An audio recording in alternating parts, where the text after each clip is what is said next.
causes IBS? We don't know. You got me, Luke. Yes. You're right. We're not sure what causes IBS. Lots of people have suggested lots of different things, but not a single one of them has been proven to be true. It's obviously a difficult thing to prove because, we've not really spoken about the diagnosis of it yet, but let's talk about that really briefly now. There's not a test for IBS.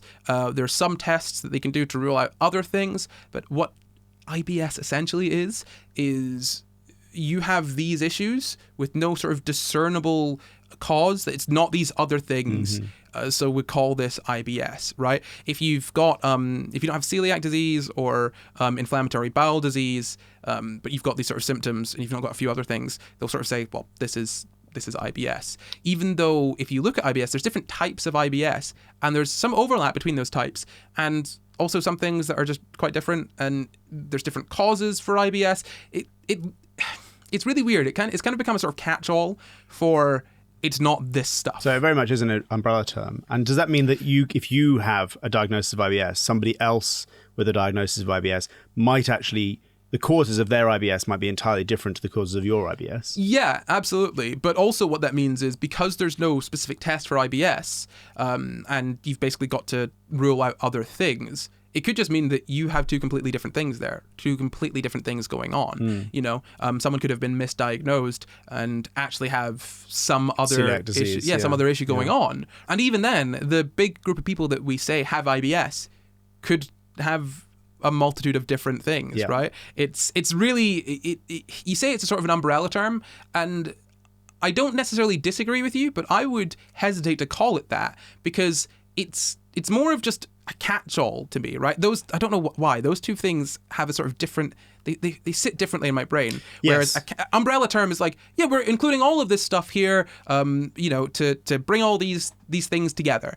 Whereas a catch-all is just, man, I don't know what it is, but I know it's not this stuff, so there you go. So an umbrella term might be, say, in your sort of definition here, an umbrella term might be neurodivergence. Yeah. In that it's like it covers a bunch of specific things. And then the catch-all is the thing that sits underneath all the neurodivergence and goes, right, if it's not any of those things, we'll catch the last bunch of them and go, right, it's this thing. Yeah, it's about sort of specificity. To me, this is more of a sort of non-specific thing. As in, you can't positively say someone has IBS, really. You can just say you have IBS because you don't have these other things. But they do have these problems. Yeah, you've got these problems without these causes, therefore we're going to call this that, which is kind of odd to me. But yeah, no. So let's get back to the causes that have been suggested. One of the ones that came up, the one that I'm going to be talking about now because I thought it was quite interesting, but obviously there are different things that can cause IBS. We've talked about stressful life events and whatnot, so there could be some sort of psychosomatic thing going on there. But immune reactions have been brought up. So apparently about 10% of previously healthy people recover from their infections but are left with IBS, infections of, the bowels. And the idea, the hypothesis, is that a gut infection sort of messes up how your intestines, your bowels sort of deal with antigens. And so it's not necessarily like an allergic reaction, but there is a sort of localized sort of inflammation, right? A localized immune reaction that responds to certain things in foods where it shouldn't, and that would then cause the sort of symptoms that we would sort of expect from IBS. And they tested this in mice. So they basically injected mice with harmful gut bacteria and then gave them egg whites, with the antigens, the specific sort of proteins that your body will recognize from egg whites. And then once the gut infection had gone, they gave them the egg whites again, and then they had some abdominal pain, apparently. They measured that by seeing how much their stomach muscle contracted. They didn't ask little mice how they felt. And the mice that didn't have the egg whites, the albumin, whilst they were infected, had no trouble.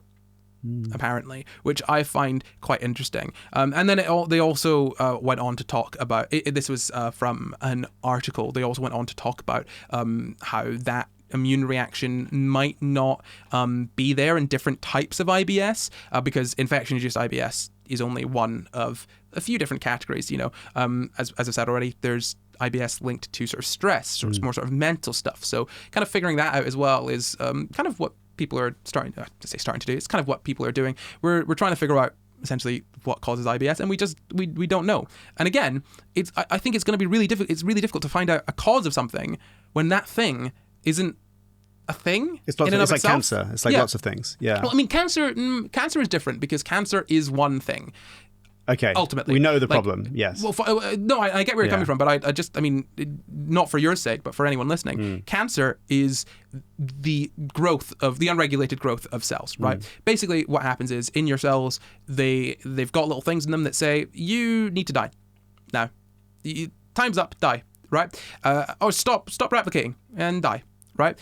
That happens inside your cells. What can happen with cancer is that a number of different events will mess up the genes or regulator sort of things inside your cells, and it can cause those cells to start dividing just rapidly, right? That's what a tumor is. A tumor is just something that is it's uncontrolled cell growth, and so yeah, it all, like all cancers are fundamentally uncontrolled cell growth, right? And so that's why all cancers, I would say cancer is kind of one thing, despite the fact that it can have many, many different sort of effects and outcomes, right? Because obviously, like uncontrolled cell growth in your heart, getting a tumor in your heart, that's going to be very different than, getting skin cancer. But then also cancers can spread to other parts of the body and then grow there. It's complex and it's complicated, but fundamentally they all come down to like the same trigger, which is uncontrolled cell growth or unregulated cell growth, right? But when it comes to IBS, it's not necessarily one root cause. Do you know what I mean? It could be a number of different. I mean, stress resulting in these symptoms, it could have an entirely different pathway to an infection that results in those symptoms. It's just the symptoms look the same. It's actually kind of the opposite of cancer, where one thing creates many outcomes. In this case, it could be many things create a similar outcome, right? But anyway, we're currently trying to figure out what the heck is going on with IBS, what's causing it, and all of that. And I did read an article, a sort of review that was talking about how essentially we might have an issue when it comes to IBS as a term. The article spoke about, saying the bowel was irritable. It's not the best way to sort of discuss it. It gives a sort of false view of what's going on, but also that IBS has become such a catch-all term that we're including lots of different things that maybe are muddying the waters on, each specific problem itself. But when it comes to treatment, as we said, there's no cure. There's no one thing that works for everyone. The NHS specifically says there's no single diet or medicine that works for everyone with IBS, but there are lots of things that can help if you've been diagnosed with it. So essentially, it's very individual thing. Like we don't have one sort of catch-all, cure or treatment, right? You can't just say, do this and it will be fine. It really, really depends. And currently, we're not even treating IBS. We're just treating the symptoms. Oh, you've got stomach pain? Oh, here, take these painkillers. Oh, here, take these relaxants. Oh, you've got constipation? Take a laxative. Oh, you've got really, really loose stool? Oh, take this stool hardener.